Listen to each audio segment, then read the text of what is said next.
Voices during the old English period. Old English பீரியடுங்கிறது 600 ஏடியிலேருந்து 1485 AD, அதாவது சாசர் எழுதுகிற வரைக்குமே அது ஓல்டு இங்கிலீஷ் தான் இல்லையா, அது வரைக்கும் ஸ்பேன் ஆகுது. Women's literary voices were rare but significant. அப்போதைக்கு கம்மியாக தான் எழுதியிருந்தாங்க, ஆனாலுமே முக்கியத்துவம் வாய்ந்ததாக அது இருந்தது. These voices are spirituality, morality and identity. இங்கே முன்னாடி ரிலீஜன் பற்றி தான் மோஸ்ட்லி எழுதியிருப்பாங்க, ஆனால் ரிலீஜியன் மட்டும் இல்லாமல் அவங்களுடைய ஐடென்டிட்டியை ஷோ பண்ணுற மாதிரியும் உமன் எழுதியிருந்தாங்க. Hrotsvitha of Saxony 10th century writer. இவங்க தான் first known female writer in Europe. Christian பிளேஸும் அதே மாதிரி போயம்ஸும் எழுதியிருக்காங்க. ஃபீமேல் ஆத்தர்ஷிப்பை ஃபஸ்ட்டு ஸ்டார்ட் பண்ணி வச்சவங்க இவங்க தான். மேல் டாமினேட்டட் சொசைட்டியில் ஃபஸ்ட்டு எழுதின ரைட்டர் அப்படின்னா ஹிரோஸ்விதா ஆஃப் சாக்சனி. அதுக்கப்புறம் Marie de France, English writer, active in late 12th century இவங்க எழுதியிருக்காங்க. 12 லைஸ் அப்படின்னா போயம்ஸ் அப்படின்னு அர்த்தம். Based on Britain songs. Britain songs அப்படிங்கிறது அன்ரிட்டன் ஃபார்மில் உள்ள சாங்ஸு. அப்படின்னா என்ன, பாட்டாக பாடியிருப்பாங்க ஆனால் எழுதியிருக்க மாட்டாங்க. அந்த மாதிரி உள்ள சாங்ஸை பேஸ் பண்ணி 12 போயம்ஸ், அதாவது சாங்ஸ் இவங்க எழுதியிருக்காங்க. Early example of romantic and narrative poetry by a woman. இவங்க தான் ரொமான்டிக் நரேட்டிவ் போயட்ரியை ஃபஸ்ட்டு உமனாக எழுதி ஸ்டார்ட் பண்ணது, மேரி டி ஃப்ரான்ஸுங்கிறவங்க. அடுத்தது அக்ரீன் விசி. அக்ரீன் விசிங்கிறது ஒரு ஒர்க், அது ஒரு ரைட்டர் கிடையாது. ரிட்டன் அரவுண்ட் 1225 ஏடி. இது என்னென்னா நன்ஸுக்கு ஒரு கைடு மாதிரி. ஒரு நன்னா அவங்க எப்படி இருக்கணும் அப்படிங்கிறத பற்றி இதில் இருக்குது.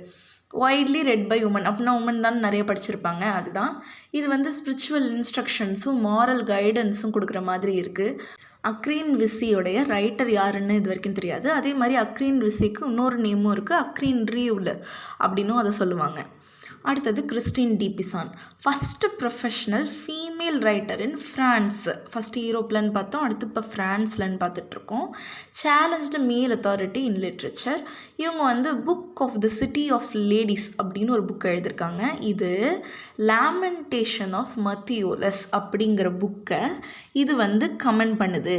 என்னென்னா இதில் ஒரு மிசோஜினஸ் சட்டையர், அது மிசோஜினஸ் அப்படின்னா உமன் ஹேட்டராக இருப்பாங்கள்ல, அந்த மாதிரி இருக்கிறது, அதை எதிர்த்து இவங்க எழுதியிருக்காங்க.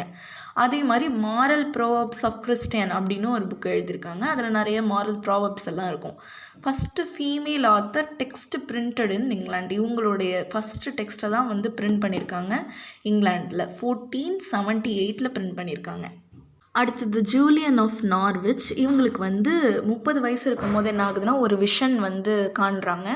அதில் ஒரு நன்னா மாறிடுற மாதிரி அவங்க காண்றாங்க. அதனால் அதுக்கப்புறம் என்ன பண்ணுறாங்கன்னா தியாலஜிக்கல் ரிஃப்ளெக்ஷன்ஸ் தீம்ஸாக வச்சு இவங்க ரைட்டிங்ஸ் எழுத ஆரம்பிக்கிறாங்க. லவ், சின்னு, காடுடைய மதர்ஹுட்டு இதெல்லாம் பற்றி எழுத ஆரம்பிக்கிறாங்க. இவங்களுடைய ஃபேமஸ் கோட் அப்படின்னா என்னென்னா, thus was I lered that love was our Lord's meaning. Lered அப்படின்னா டாட்டு, செகர்லி அப்படின்னா ஷியோர்லி, இந்த மாதிரி நிறைய புது வேர்ட்ஸையும் கூட இவங்க யூஸ் பண்ணியிருக்காங்க.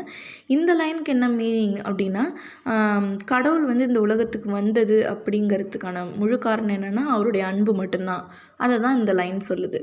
Lastly Margaery கெம்ப். இவங்க என்னென்னா இவங்களால் எழுத படிக்க தெரியாது. அதனால் முழுசாகவே இவங்களுடைய ஆட்டோபயோகிராஃபியை இவங்க டிக்டேட் பண்ணி 2 மென் இவங்களுக்காக எழுதியிருக்காங்க. Psychological themes, traumas of child birth and intense sexual desires, இந்த மாதிரி பேசப்படாத நிறைய டாபிக்ஸை பற்றியும் அப்பயே எழுதியிருக்காங்க. அவங்களுடைய செக்ஷுவல் டிசையர் என்னென்னு, அவங்க எப்படி சைல்டு பர்த் அப்போ கஷ்டப்பட்டாங்க, பெண்கள் பொதுவாக எப்படி கஷ்டப்படுறாங்க அப்படின்னு பேசப்படாத டாபிக்ஸை கூட இவங்க எழுதியிருக்காங்க. She speaks of herself as a third person. அவங்களே ஒரு 3வது ஆளாக திஸ் க்ரீச்சர் அப்படின்னு அவங்களுக்கே ஒரு க்ரீச்சர் மாதிரி அவங்க பேர் கொடுத்து அவங்கள 3வது ஆளாக வச்சு இதை எழுதியிருக்காங்க. ஆனால் புக்குடைய பேர் என்னவோ அவங்களுடைய பேர் வச்சு the book of Margery Kempe அப்படின்னு தான் எழுதியிருக்காங்க. இவங்களை later heroines Moll Flanders, Daniel டீஃபோர்டைய நாவல் மால் ஃப்ளாண்டர்ஸ், அதில் உள்ள ஹீரோயின் கூட கம்பேர் பண்ணுறாங்க. ஏன்னா அவங்க அவங்களையே அசிங்கப்படுத்திருக்க மாதிரி, திட்டிக்கிற மாதிரி, அந்த மாதிரிலாம் பண்ணுவாங்க. அதே மாதிரி இவங்களும் இவங்கள ஒரு க்ரீச்சர் அப்படின்னு சொல்லி 3வது ஆளாக சொல்லியிருக்காங்க இல்லையா, அதனால் மார்கரி கெம்பை மால் ஃப்ளாண்டர்ஸோட கம்பேர் பண்ணுவாங்க எப்போதும். அப்புறம் சின்ன ரீகேப், இது என்னென்னா ஃபஸ்ட்டு ஹிரோஸ்விதா ஆஃப் சாக்சனி தான் ஃபஸ்ட்டு ஃபீமேல் ரைட்டர் இன் மொத்த யூரோப்லேயுமே. அவங்க தான் ஃபஸ்ட்டு ஃபீமேல் ரைட்டர். இவங்க வந்து என்ன எழுதியிருக்காங்க, கிறிஸ்டியன் பிளேஸும் போயம்ஸும் எழுதியிருக்காங்க. மேரி டி ஃப்ரான்ஸ் அப்படிங்கிறவங்க இங்கிலீஷ் ரைட்டர் இன் லேட் 12th century. பாட்டை வந்து இவங்க ரிட்டன் ஃபார்மில் எழுதியிருக்காங்க 12 லைஸா.